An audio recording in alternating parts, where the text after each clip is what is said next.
During your travels around the internet, you may have bumped into the term toxic masculinity. It usually shows up in connection with particularly abusive male behavior, so things like harassment, homophobia, sexism, or violent outbursts. But what does it really mean? Well, let's find out.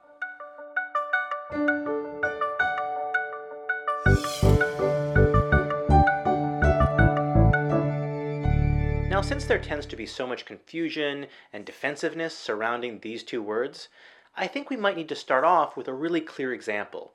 Something that we can all agree on. Okay, yeah. But honestly, I think he needs his own video, so maybe something else we... What do you think you're doing? Okay, that's gonna work. This charming fellow is Biff from the Back to the Future series. Hello? Hello? Anybody home? Hello? Hello? Anybody home? Hello? Hello? Anybody home? Huh? Think, McFly, think! Okay, so let's start with the word masculinity itself. Very broadly speaking, masculinity is a set of behaviors and practices that have traditionally been associated with men and manhood in our culture, and that includes both positive and negative things. Toxic masculinity, on the other hand, is a loose term that's used to refer to a subset of those behaviors which are harmful or destructive. It's often used as a sort of shorthand to describe behaviors linked to domination, humiliation, and control. It's marked by things like emotional detachment and hypercompetitiveness. Look, Biff, somebody already asked me to the dance. Who? That bug George McFly? I'm going with Calvin Klein, okay? Calvin Klein. No, it's not okay. You're going with me, understand? Get your cooties off of me! When are you going to get it through your thick skull, Lorraine? You're my girl. It's also connected to the sexual objectification of women as well as other predatory sexual behaviors. You know you want me to give it to you. Shut your filthy mouth. I'm not that kind of girl. Oh, well, maybe you are and you just don't know it yet. It's also linked very closely with aggression, intimidation, and violence. You want to take a poke at me? Damn it, Biff! The modifier toxic is used to highlight the fact that these kinds of behaviors carry with them some potentially serious and even deadly consequences. Much of this type of masculinity is relational, and as such, it's mostly defined in opposition to anything culturally associated with women, which is why toxic masculinity is driven by this overwhelming fear of emasculation, that is to say, the fear of being perceived by others as feminine and therefore unmanly. Many of the most popular male heroes in movies are depicted as engaging in at least a few of these toxic behaviors. Yeah. Now let's both play.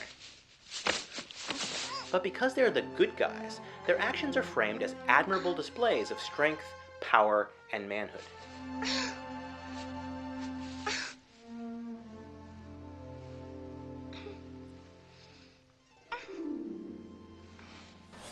Dink, meet Felix Leiter. Hello. Felix, say hello to Dink. Hi, Dink. Dink, say goodbye to Felix. Man talk. It's like Doc's Yeah, I always know, I saying. know. If you put your mind to it, you can accomplish anything. And even when those behaviors are not celebrated, it's often framed as acceptable or normal and then excused as just guys being guys or boys being boys. Just to make sure there's no misunderstanding, I want to make something absolutely clear.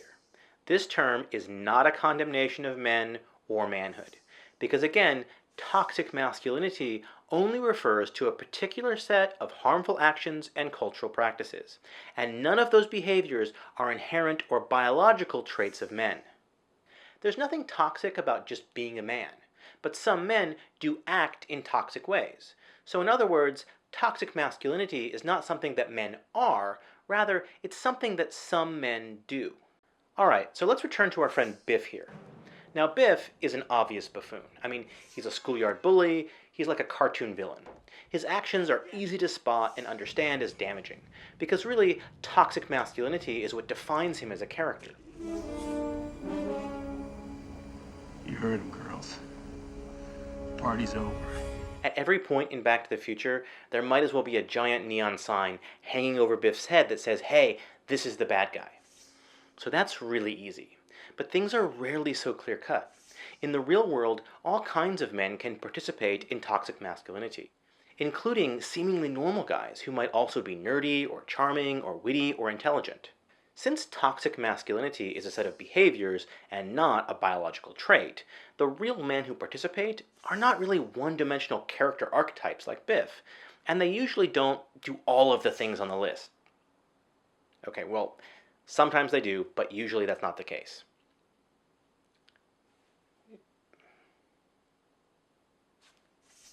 There's a mistaken impression out there that toxic masculinity means that everything about masculinity is somehow toxic.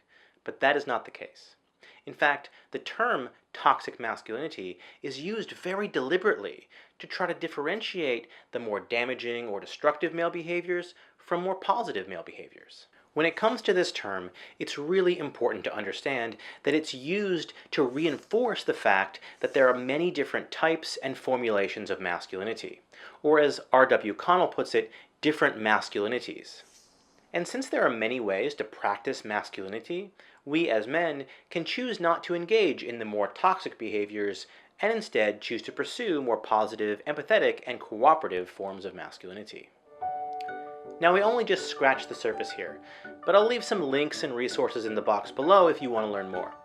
I hope this video did give you a better understanding of this term and maybe help clear up some of the misunderstandings about it. If you'd like to see more videos related to media and manhood, just hop on over to my Patreon page and help fund the Pop Culture Detective Agency.